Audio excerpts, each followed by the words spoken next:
just from like the flow of it, this should be the main topic, and everything up here, oops, everything up there feels very filler. So just say what you mean to say. I like this kind of like opening, sort of building up for me specifically doesn't really work, but maybe for another teacher it does. But I'm just telling you my preference so that when we submit the final draft, you'll get a better grade.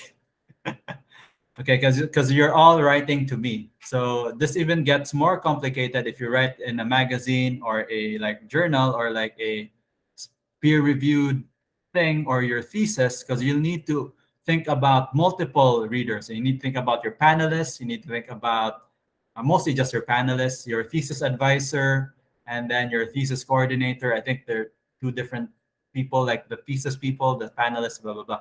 Anyway, so she thinks that structure should meet the standard. And then how, okay, now the next question, how do they meet the standard? So hopefully the next paragraph describes that. It's like that, aesthetics and buildings go together with sustainability, smart design. Uh, Say in Moten Book's Part Towns and Buildings, he claimed that landscapes can be regarded as a unifying element in the design of structures. Henceforth, if we look around alongside buildings of various shapes, materials, and colors, there is greenery between them. It's prevalent. Beauty, greens side each other. Neutral elements are wanted for a variety of uses. Certain landscapes are being valued for their aesthetic qualities. For instance, trees, they aid in the replenishment of groundwater. Thus, incorporation of greenery is important. Greenery, oops. I think that's a good point to make. Doesn't really connect up here though. Other than that, to natural positioning, the arrangement strategies are critical in delivering necessary amount of natural hazard protection.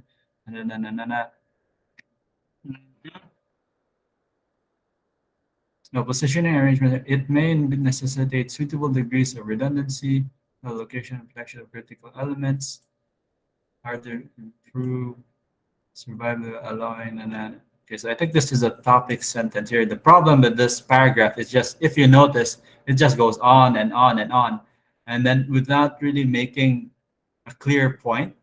So I think basically it's trying to say that greenery is important because it's like beautiful, it absorbs rainwater, but it doesn't connect with the first paragraph at all. So that's a issue. That's a very big issue. Biological children, a basic human need really exists. Need Lastly, beauty nowadays has been woven to design. Meanwhile, the designs may have been serving dual in buildings. We cannot deny that the fact every has to be wherein beauty and function to go hand in hand, each within an. So beauty and function to go hand. That's like a good topic sentence right there.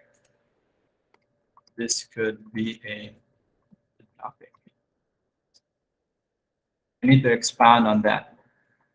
Like what we're seeing here is the first sentence by Roger Scruton words, a basic human need for beauty exists. And if that need is being ignored in architecture and design, buildings will not last. So it's a bit long-winded and it kind of connects with beauty and function going hand in hand.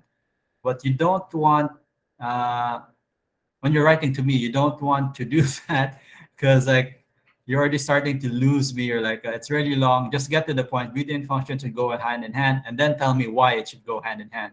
Each has its own critical limits.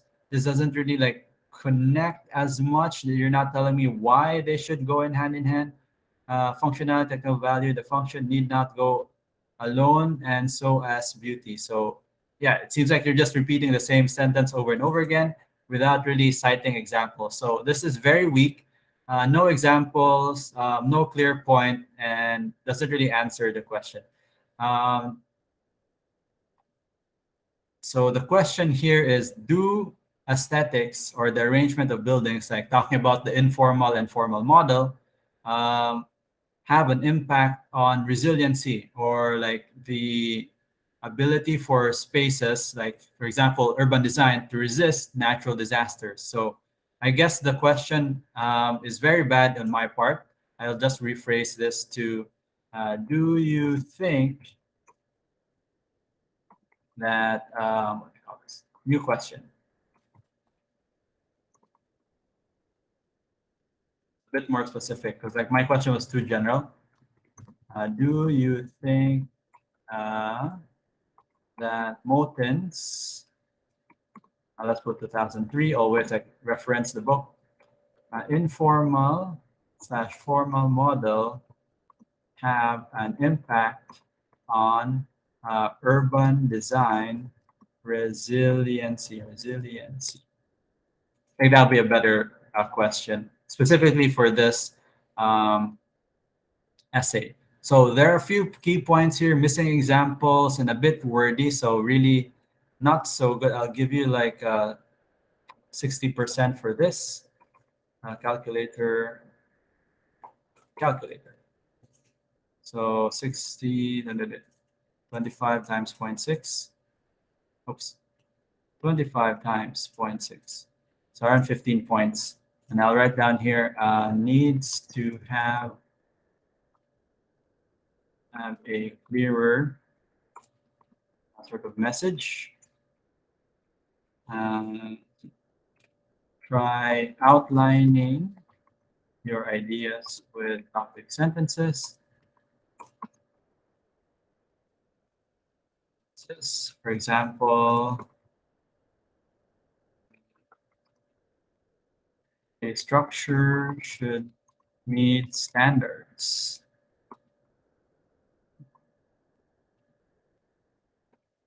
Sample TP or topic sentence.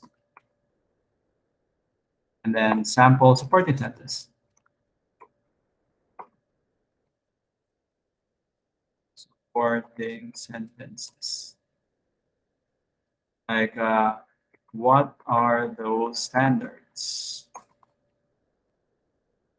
And how can they be applied? So in this case, the standards would be Moten's formal and informal model. And the way why I'm writing it like this, because there are some students who took this base question and added their own twist to it. Not technically talking about the formal and informal models, but their own ideas like materials, their own experience with design, and that's totally fine. You can develop that further. Okay, next we have Omo Hana. So do you believe that tackling the formal and informal model again? Hang on, my glasses are a bit dirty. Where am I? Here it is. Let's see here. If one is to observe their community through a critical lens, the two basic models of urban design, as stated by Moulton, do exist. I'm really curious to see if there's someone who says that they don't exist, because I think that'll be interesting in its own right. That's like seeing a different point of view. Might be a bit more difficult to prove, but at least it's fun, new. I'm not telling you to say Moulton is wrong, but I'm very welcome to the idea. Okay, do exist. And the two basic, so already that's a very good topic sentence, clear, straight to the point, answers the question right away. In my local community, it exists, but with inconsistencies and lapses. My local community, Lapu-Lapu City, like any other city, has specific land use zoning, which clusters specific building typologies to a particular zone. Okay, you can actually remove this. Oops. Like we all know what zoning is. Yeah, you can just period that. The city of Lapu-Lapu has stringent building codes that follow due to the presence of the international airport. The areas surrounding it are planned to adjust to the areas with low height residential and commercial buildings. It's this one. This one is a bit messy, but it can still be cleaned up. So what you're trying to say is that building heights are very strict because of the airport. Yeah. Okay. Mhm. Whenever land use zoning is utilized in our community, it is lacking in what Moulton would say is a unified experience. Moulton would mention that unity in urban design is dependent upon the form of the layout and the opportunity in which it is developed. Okay, that's good. Highlighting a section of the text is a good way to show that you understood or at least read the text, the reference book. As previously mentioned, inconsistency is very much present in my community with urban. So selective the qualities. So this paragraph just mentioning what Moulton thinks is unity. Visualized as open landscape into which buildings have been introduced as three-dimensional objects within a park it's easily applicable in my community. I like that word. That's a good adjective. So it's like it's there, but it's hazy. It's not clear. The high density of our community resulted in a scatter of building typologies in areas where they're not supposed to be erected and which heavily affects the urban design discipline Moulton is aiming for. Excuse me. Buildings of contrasting nature and great individuality, which are placed close together, certainly create a conflict and compromises unity among these spaces. Together exist. Moreover, spaces can be fully immersed and appreciate the place. Moreover, spaces where one are scarce. Okay, good. It's a good observation. This is a good description of a phenomenon. I'll just say good. So these are the kinds of things I'm looking for in your essay. Like, tell me what you're seeing there.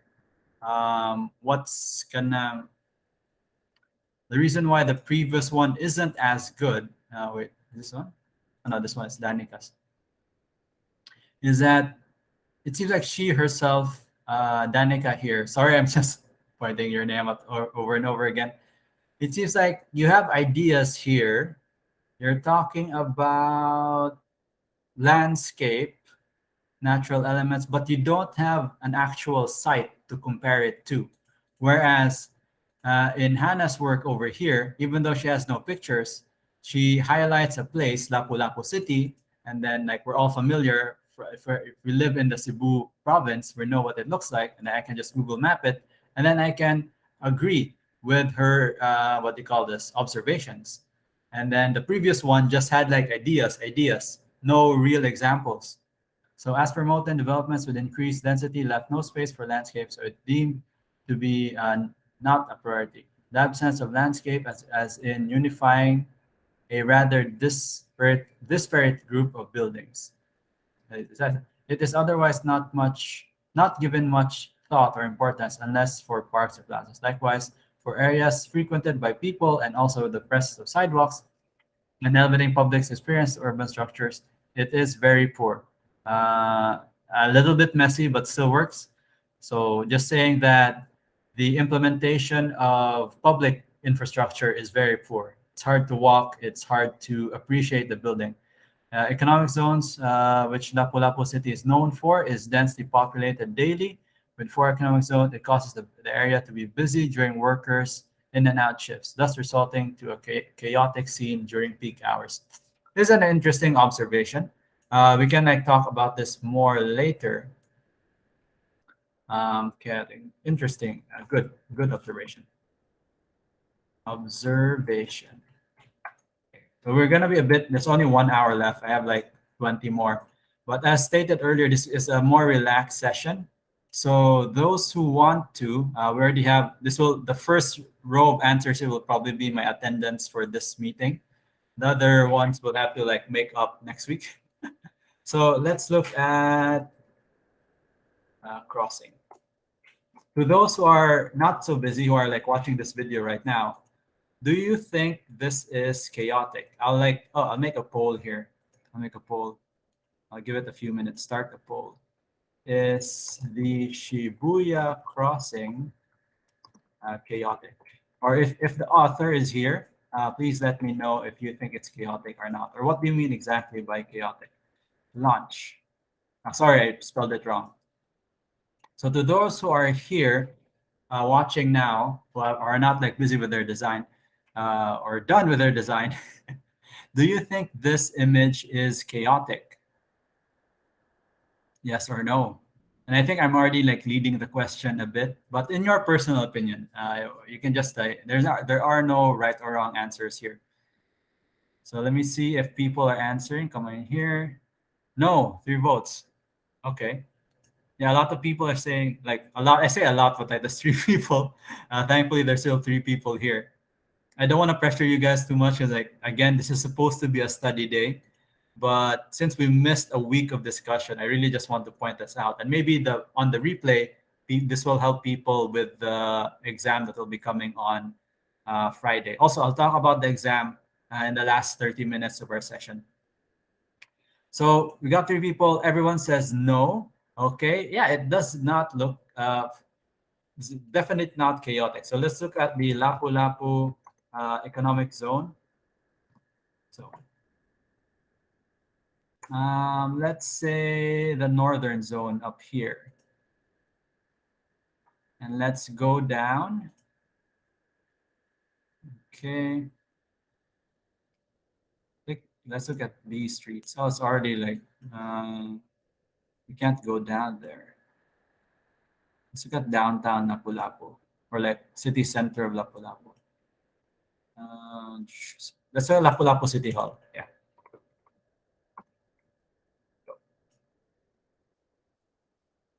It's down there. Okay. Let's see if we have a decent image of people.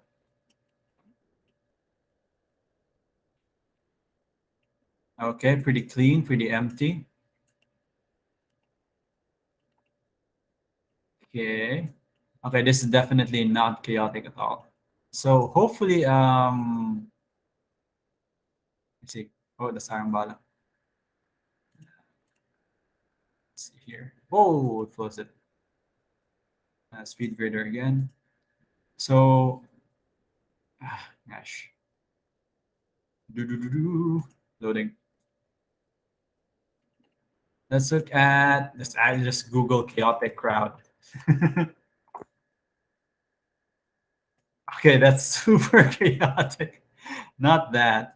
Let's see. Marketplace. Carbon Market Cebu.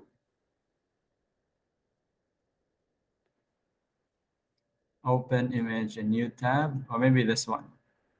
Open image and new tab. Let's take a look at this. Typical, let's call it a typical. Let me make a new poll.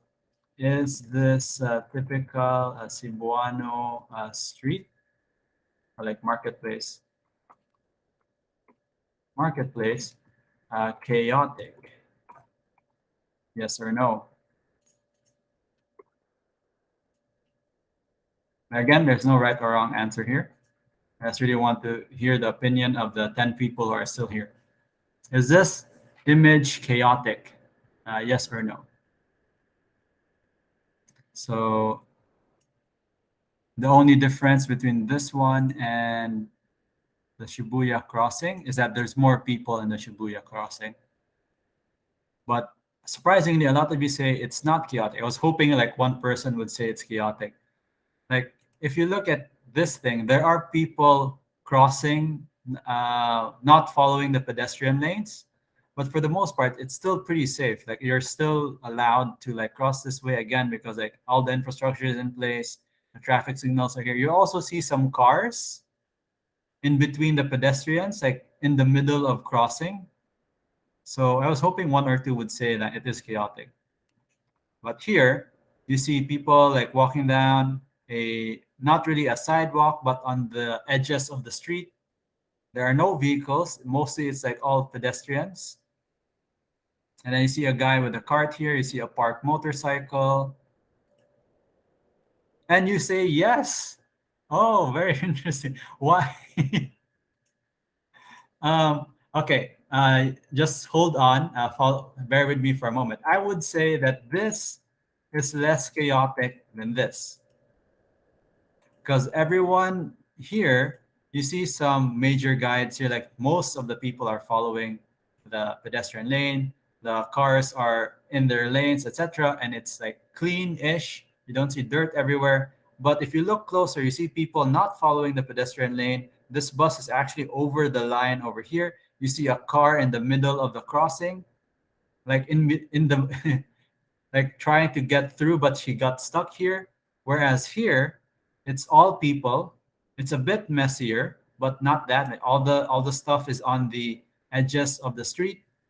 There is like a consistent building height, even though it's only one story on this end, but this end is like two stories. The thing that makes it dirty is the electrical wires, but everyone is where they're supposed to be. The people shopping are in front of the stall. No one is sort of like, there are no cars here for one, and it seems like a lot more kanang safer. It's just a lot dirtier, a lot more provincial looking. So you see, people are moving to know. Anyway, this is what I wanted to highlight, that when what do we think of when we mean chaotic? So I'm guessing that the writer here, si Omo, where do you go?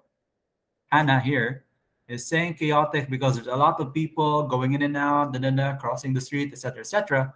But it might be like the Shibuya crossing when everyone said it's not chaotic. That's just how the space works. Like nobody's getting hurt. There's a lot of people not following the pedestrian lane. There's a car in the middle of the pedestrian lane right here. If you can see my mouse. So maybe we need to reassess what we think chaotic is, what is good or bad urban design. Because if you take away the dirt, take away the electrical lines, this idea of it looks very poor, it looks very dirty, there is a system here. There is a behavior that's being reinforced by the built environment. And then definitely it's of a lower quality than Shibuya, but there is still order here. That's what I'm trying to show to you guys. So that's what Moten is trying to tell us as well. Anyway, so this, if you can't tell, this article here is very good. It makes me think. It makes us think, and then the idea is very clear, even though it doesn't have images. So this is a good example of an article that's like an essay that's well written and really like makes me think. So if you want to get high grades, write in a way that like this. And you introduce, you show examples, and then you make your conclusion. So what is the conclusion of this essay? Although inconsistent and has evident lapses, I must say that my local community has so much promise to better improve its urban design, especially since it's highly urbanized and is rich in culture. Given that it's being frequented by tourists due to the presence of an airport and the famous resorts, the quality of urban design offered to these specific users could be extended to the locals in a whole nother level. Also, I think this should be a period here. A period here, and then you put a period here. Eh, period. Oops. Oh, I'm still on the highlighter tool. There we go. Should be a period here. Red.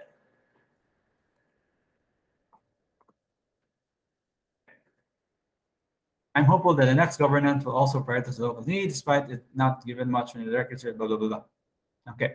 So even without images, we can already see what she's talking about. Me anyway, because I'm familiar with the city. If it was like sent to someone or being read by someone not from Cebu, they probably would have a hard time here. So I think this is good. Great work. I'm just looking for, I wish there were images.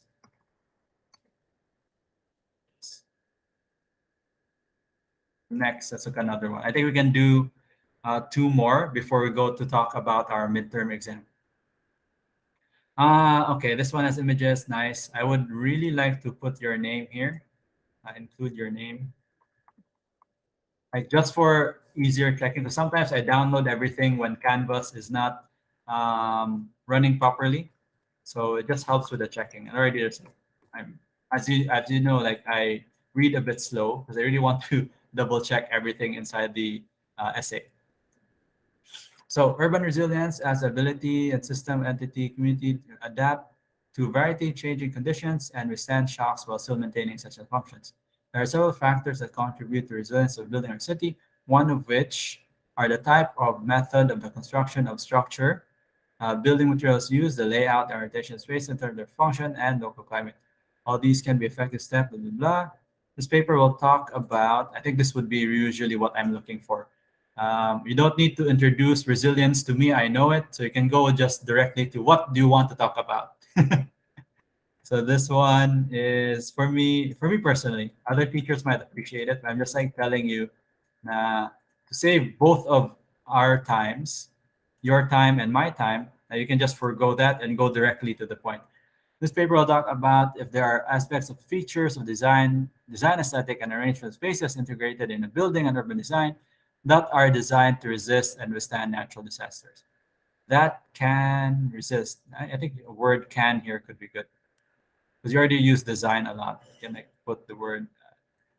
You can say can resist, not to save space, to save time.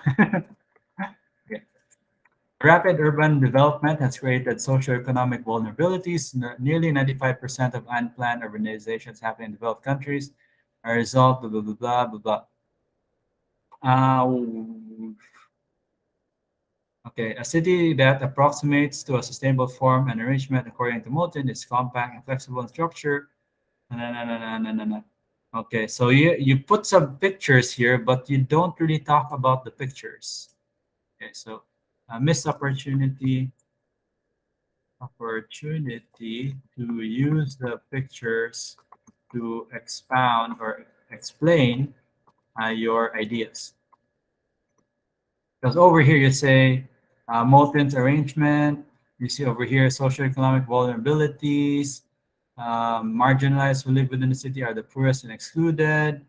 But it's all general, no specific place. And then you have images here, but no specific label. Like I don't know where these images are from.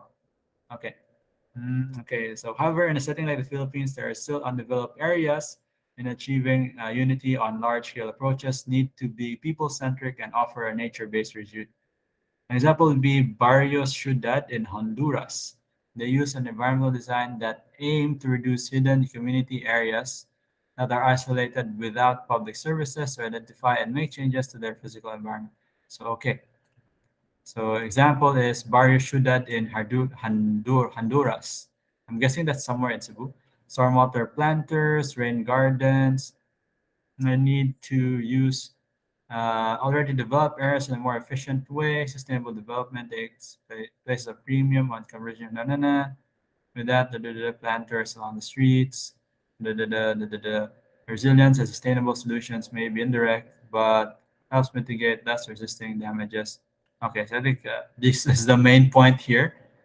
So, so when you do it like you write it like this, it becomes very hard to read for me because I'm trying to find your point, and if the topic sentence at the end of the paragraph, it gets really difficult to want to read more. And possible topic sentence. Okay.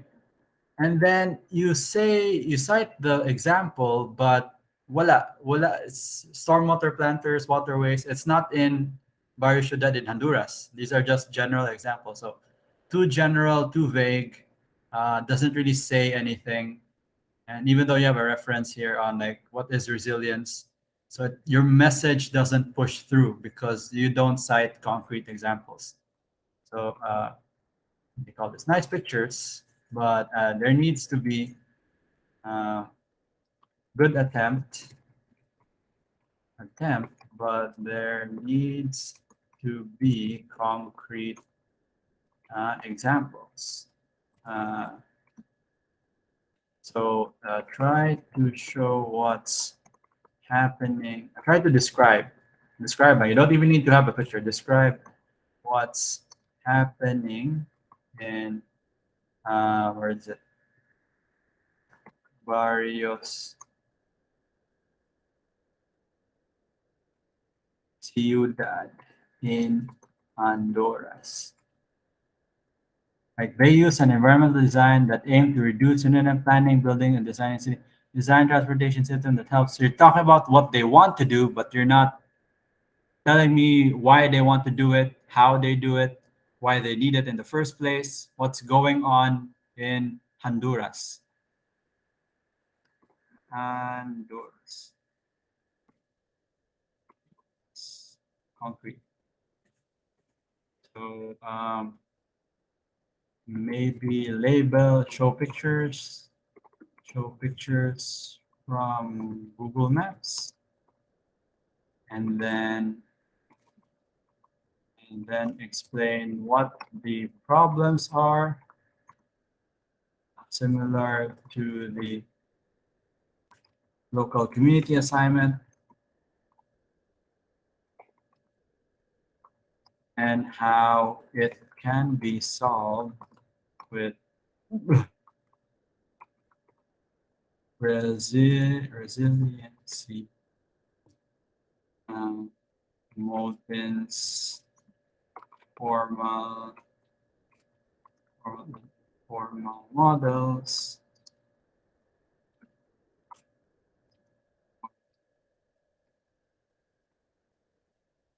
informal. Hopefully, the video will supplement my comments on the thing, on the canvas. Great. So this was a bit lower. The images are there. It looks like clean, but it's not really saying anything, unfortunately. So I would give that a 60%. So that's 15.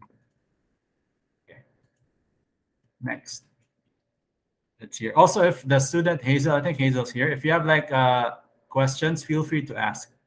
And then since this is the draft, the next one will be 30 points, and just like try to implement the notes and really just use examples. And just by that, the writing will be a lot better. Especially to me, it's easier for me to know that you know if you apply it to your local community, like what you see. It's like the way Molten is written, the book itself, they always highlight examples. Like for informal model, we had the Notre Dame des Hautes by Le Corbusier. For buildings and landscape, we have the Pisa Cathedral, the Pisa Complex. For the right angle method composition, we had the Churchill Gardens in London. Churchill Gardens in London. Okay, this one is Hazel. Maybe I can go through this in 10 minutes. But this one is talking about resilience again, experiencing typhoons all year round. Or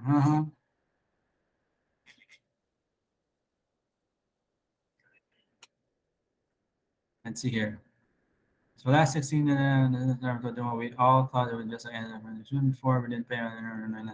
Okay, so this one is more of a kind of recounting what happened with Odette. There's 16 in the morning. It was already. And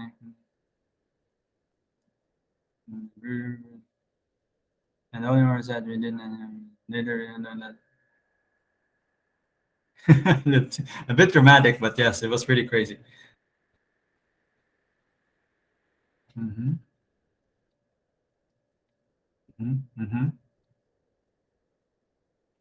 So let me try to identify topic sentences here. Mm.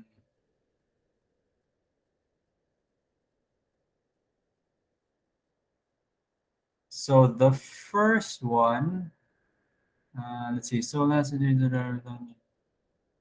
So this is a topic sentence here. We thought that it was less like any other influence I experienced the years before, and then the other sentence says kind of like explain why it was just like they thought like it was just like a normal typhoon. And over here, the beach resorts and talking about what's happening beach resort 6 p.m., 7 p.m., 8 p.m. Ground floor was leaking. There was a danger of the windows breaking at the upper floor. And one after we went through the.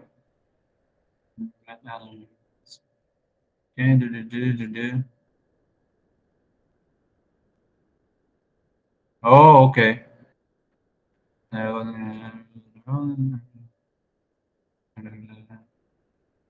Okay, resilient, quick to adapt. Okay. So this is a unique way to answer the question of resilience by recounting what happened to Odette. It what do you call this? It's like what do you call this? It's a bit, I guess, too personal, but I think this is okay. I think we can make this work. Let's just see what do you call this? Less of the hour by hour descriptions and like focus more on the architecture of it, like what was the material of the roof. Let's see if there's anything about the materials of the roof. Let's see. Two-story private residence. House exterior was concrete. Slab form, floor was wood. It was fenestrated, two siding windows. So this is good. Or good descriptions. These are valuable descriptions of the building. We want to focus about the building. Party to finish, but maybe these parts here can be summarized. Summarized to describe the damage on the building. And then this one might have the worst. So this one is a this one can be a completely different example. Can be a different example. So there are, I think, two ways you can do this. You can focus more on the buildings and describe how the damages, like what the damages were from Odette, and then you plug into like your knowledge of architecture, because this part here is a bit too kind of too detailed, like too much information that we don't really need, like the swaying of the trees, the heavy shower of the rain, calling of the colleagues, because like this is supposed to be architecture, urban design class. So let's talk about the architecture. Like how was the architecture? More detail over here. Like the house exterior was concrete slab. What was the neighboring structures like? Was it like one house by itself on a lot, or is there like a row of houses? So those are the kinds of details we're gonna look for. Subdivision in Agus, the residents of subdivision or extent development as a character of the houses, nearby establishments. Okay. No. So a good way to improve this. It's a good start. It's a bit messy. The one thing I never heard the role of architect, There are ways to make building more easy. For example, the orientation of the building, fenestrations, blah blah blah. So these are good here, but we need to like compare it. We need to compare these with the buildings you described earlier in the previous section. Okay. So how would like reorient this? You need a clear introduction. This one is a bit over here. Needs to be summarized.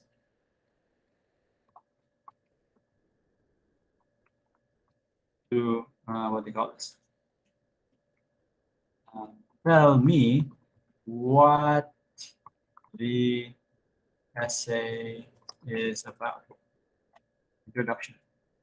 So your essay should be about the buildings, about how typhoon Odette impacted buildings in your local community. Then your body will be first example is the two-story private residence. On example one,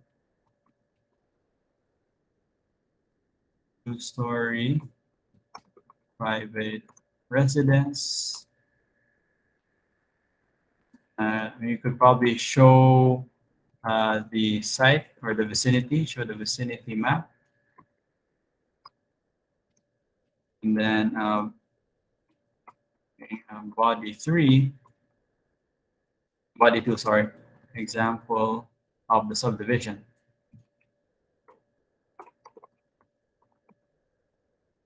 Excuse me. Nalayo ta sa urban design, but I think it's very important that we should improve our communication skills. So like better research, this will probably lead to better research as well, and also better like design presentations. Subdivision in Agus. Or you could also focus on just the, this could be the main focus as well. If you want to keep the, you don't, and as well if you want. Okay, and then conclusion will be like how conclusion. How could the informal formal models be applied to sort of mitigate future damage to these areas? So thinking about building height, architectural, music, architectural treatment or materials, and then visual like create buildings, that's urban environment that looks good and is resilient.